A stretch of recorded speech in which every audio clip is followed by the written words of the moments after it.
There's this profound change that happens inside of us. It doesn't come with an announcement. It's not some sudden event.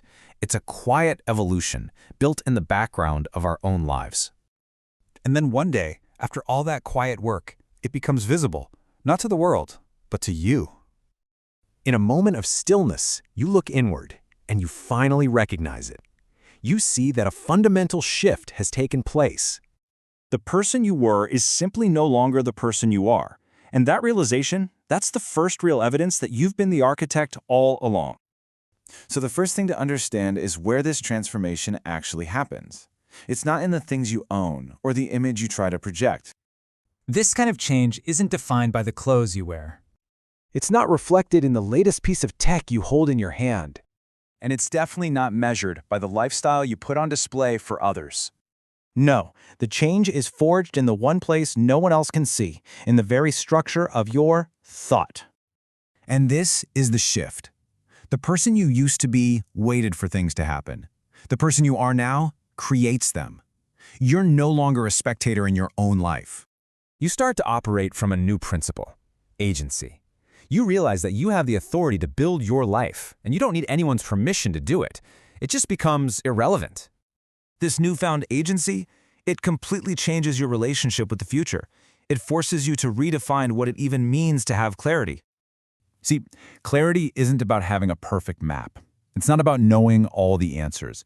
True clarity is just the unwavering commitment to take the next step, even when you're moving through fog.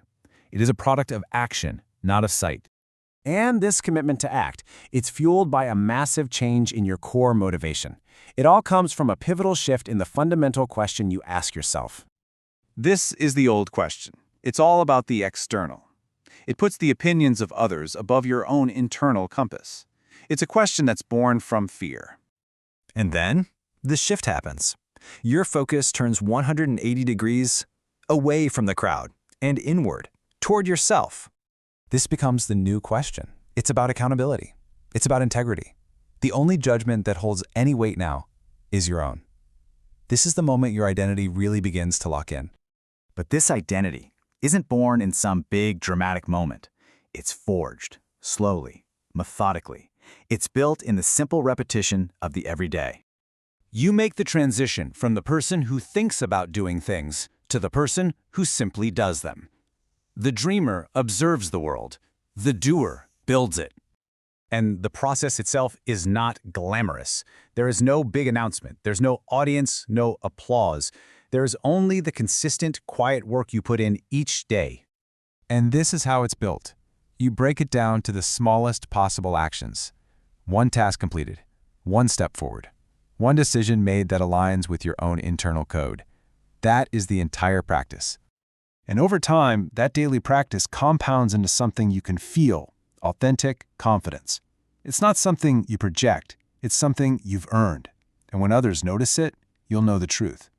It was built, brick by brick, day by day. But here's the thing. Achieving this state of internal accountability and quiet confidence, that is not the final chapter. It's page 1. Before, you were a passenger. Now, you hold the wheel. The journey doesn't end here. This is where it truly begins. The question is no longer about who you are, but about what you will build.